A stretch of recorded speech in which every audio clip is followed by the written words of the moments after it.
The #1 player in the world uses a molded grip golf trainer to reinforce fundamentals to make sure that he has a proper grip when addressing the golf club.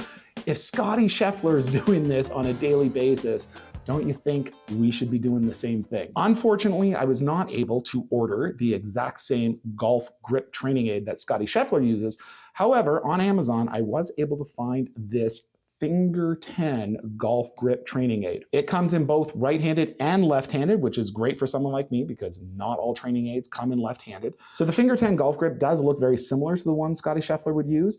It has all the molds for where your fingers should go. And then of course, very importantly, it has these ridges that help you create the correct V's with your thumb and fingers. And then of course, you can either interlock or overlap or 10 finger.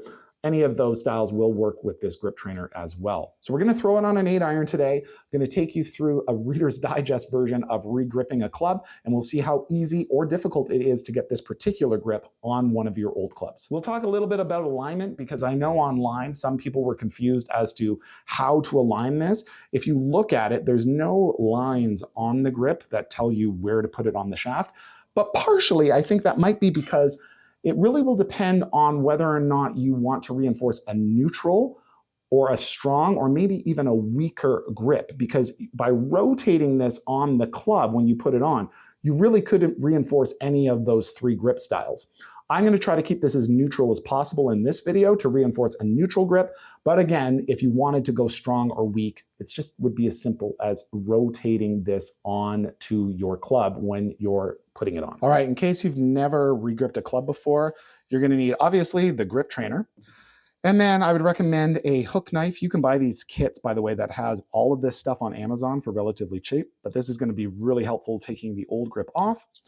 Then you're going to want something to scrape it off. You can use any kind of scraper tool. I have this curved one.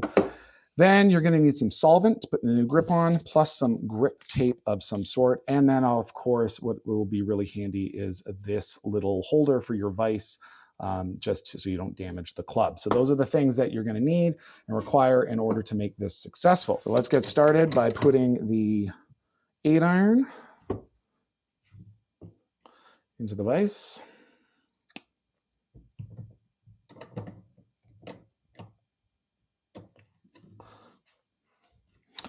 All right, start with the hook knife. You can just simply peel the old grip off by making a slice down. And then, pretty simple. Once you have that, just pops right off. Now you got to get rid of this tape. So you just take your scraper, scrape away. Honestly, the scraping off of the old tape is the hardest, slowest part.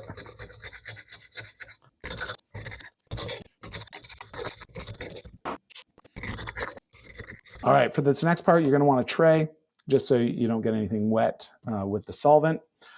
Take your grip tape. You're just going to lay it on with a little bit of overhang on the end.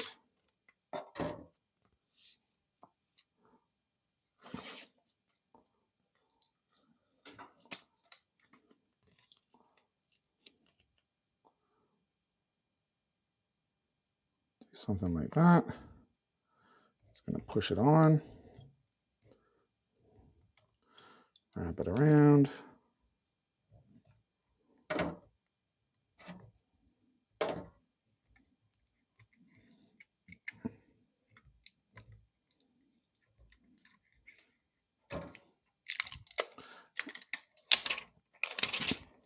You take the end and you just twist it a little bit to close it off.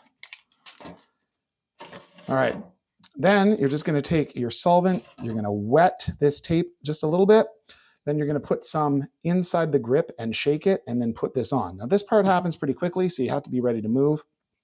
And I've read that this is kind of hard to go on. We'll see. It looks like a pretty narrow opening here, but I don't think it's going to be too much of a problem, especially if you don't go easy on the solvent. The more solvent you put on typically helps the process. So I would recommend making sure that you give it a decent amount of solvent on there.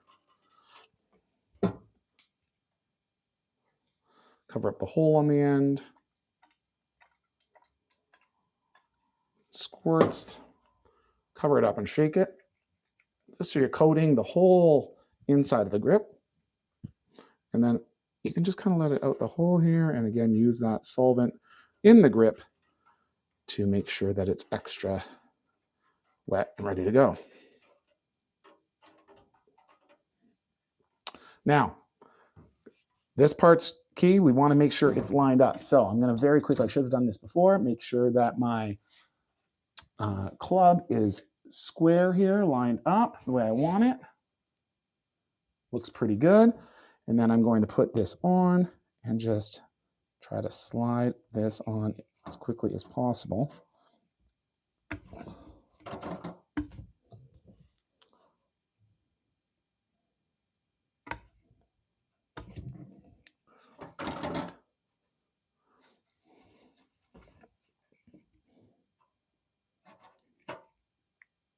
I will say this is, okay, got it on.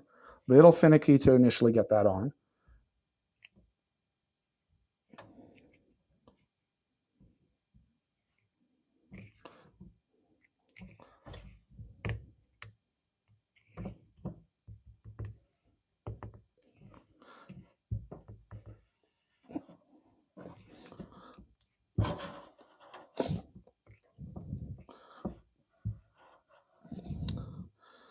Okay.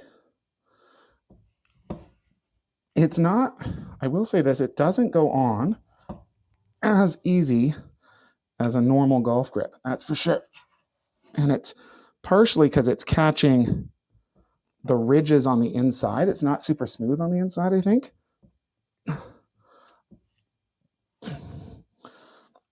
Okay.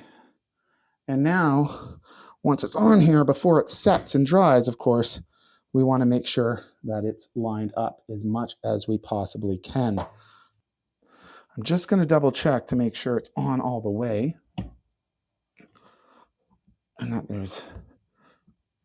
there we go.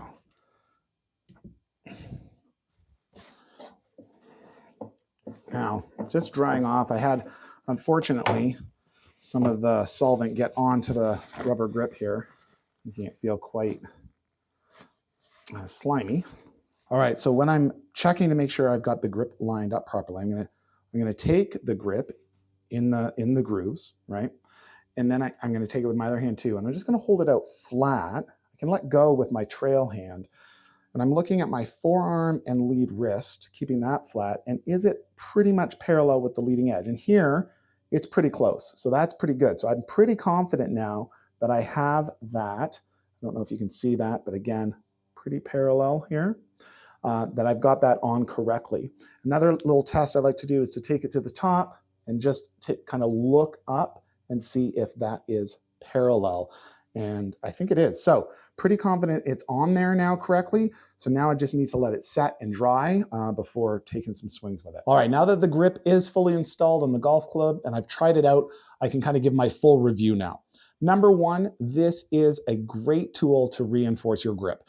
So the Finger 10 one, I don't see any problems with it in terms of the grip itself. So it does what it's supposed to do. It's a good mold. Your hands fit right into the grooves really easily. So it's just a great way to reinforce those fundamentals. Take a couple practice swings. Maybe even if you're teaching someone or you want to reinforce someone who's new to the game, hand them this club with this grip on it, and right away they're going to get instant feedback as to what a good solid grip feels like. Secondly, it is cost effective. The grip itself is pretty cheap. Now you do need a few extra things in order to install it properly, so there could be an extra cost incurred there. But as far as the grip itself, this is very cost effective. Bonus number 3, you can actually hit balls with this.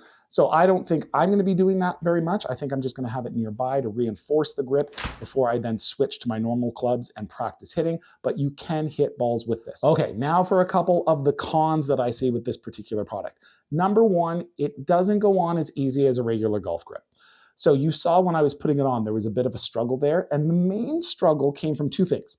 Number 1, the opening to the grip itself is pretty narrow. So to get it on the end of the club takes a little bit of patience, a little bit of twisting and turning.